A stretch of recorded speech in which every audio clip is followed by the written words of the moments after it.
Hello, I'm Tracy, VE3TWM, and in this video I'd like to show you how quickly you can set up for HF portable operation with a telescopic pole and a 20-meter End-Fed antenna in less than ideal conditions. Who said ham radio was a fair weather sport, right? Take a look at the fiberglass pole. It's a 31-foot fiberglass pole, and what I'm going to do is I'm just going to extend a couple of sections. What I want to do is get to a point on the pole where I know the pole is going to be able to withstand the pressure of the hanging coax along with the wire being pulled taut. So I'm down a few sections here, and now what I want to do is affix the end of the fed end of the antenna to the mast.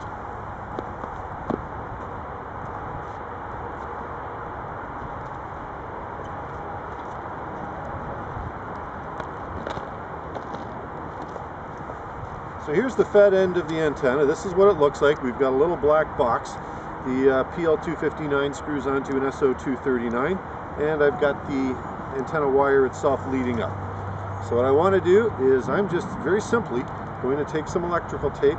This is only a portable temporary operation, so I'm not going to be too concerned in regard to exactly how weatherproof and long-term this particular installation is. So I'm going to grab my electrical tape, and this has worked pretty well for me. Our recommendation is to use all-weather electrical tape, especially if you're working in conditions like this. It just sticks better in the cold weather and as well in the hot weather. Don't have to worry about the heat today. Alright. And my cold fingers will allow me to wrap this around a couple of times. Get this going.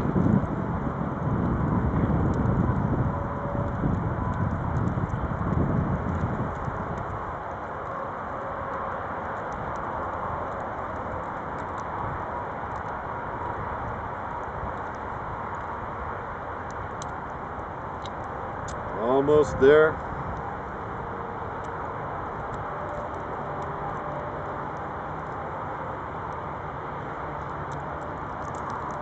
Alright, I think I'm good at this point.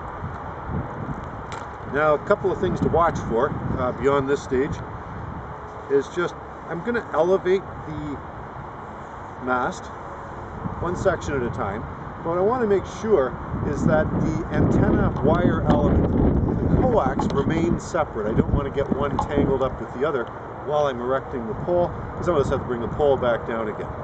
So up it goes, and I want to make sure I'm tightening each section as I go. Make sure it's plenty tight. I already feel some of the strain from the weight of the coax. Just move it back a little bit this way. Okay. I've got separation between the coax and the wire. Now, just before I get it up all the way, I'm going to go grab a couple of bungee cords. I'm going to use this sign behind me as a support for the mast. Let me grab those, and we'll move on to the next step.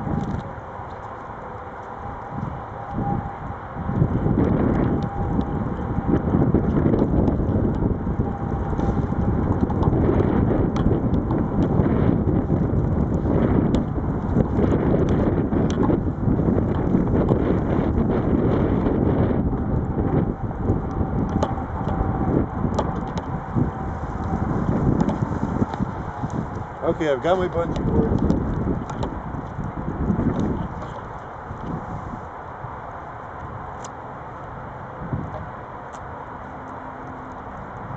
Erecting the pole again, watching to make sure I'm not going to get my wire antenna entangled with the coax. Keeping them separate as I go. Snow/rain is starting to come down pretty good now. Notice what I'm doing is I'm actually holding the coax against the mast as I bring it down. What I want to do when I come down to a certain point is, just for extra stability on the pole, make sure that the weight is being assumed more by the pole than on the connection up top, is I'm just going to tape the coax to the pole a few sections down. That will also help me keep the antenna wire separated from the coax. looking good to this point.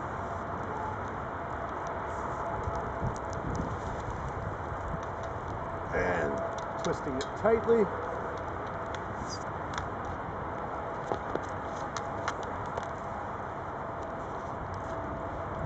It's a little bit out of camera range now, I know, but I do in fact have the mast fully extended.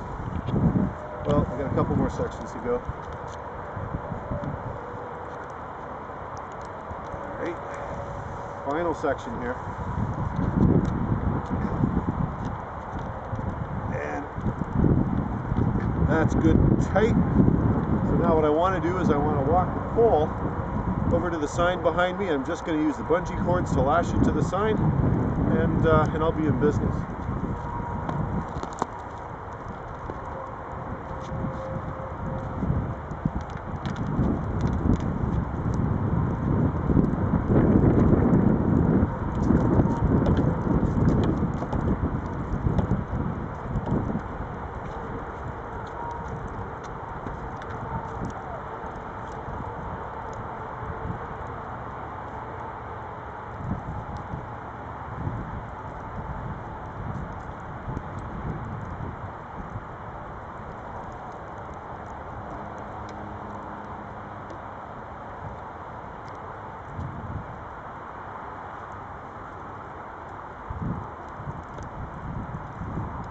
One bungee in place.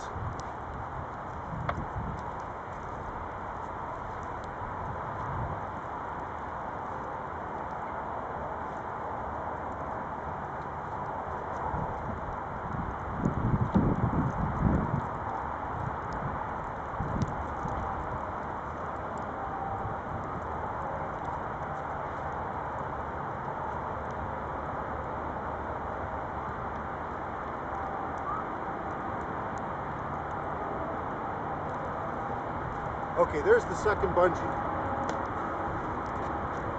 Now I got one step left. The mast is up. It's securely fastened to the sign. It's not going anywhere.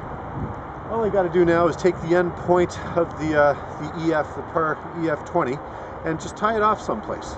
I've actually got a little bit of orange string that I use at the end just to help people so that they don't trip over it while I'm using the antenna, particularly in a public location. And I'll be all set. I'll be ready for operation. Let's just do that now.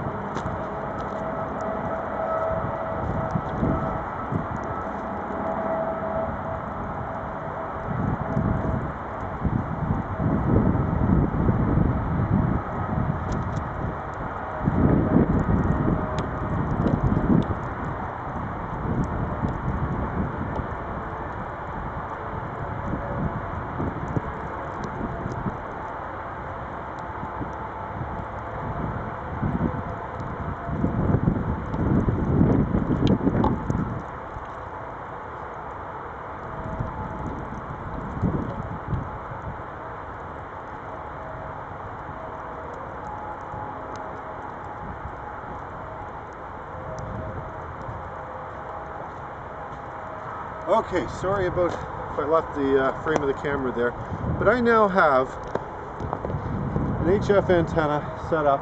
I could have run the wire right to the top and taped it off there and run it over. Not entirely necessary. You'll get another 2 or 3 feet of height on your antenna, but this is going to be a very effective HF portable station. You're going to make a lot of contacts with something like this in the small amount of time I've just shown you. One thing I would like to leave you with is, though, if you are going to do anything like this, please, please, please stay away from hydro lines, the electric power lines. Enough hams have given their lives already and that sort of thing, so just stay well away from them. Some of the more sharp-eyed amongst you may notice that there is actually a metal flagpole behind me. Alright, agreed, it's not the best possible location, but the idea is that you can set up an effective HF antenna in a very small amount of time using telescopic fiberglass poles and an End-Fed wire. Good DX to all of you. Thanks so much for watching. This is Tracy, VE3TWM.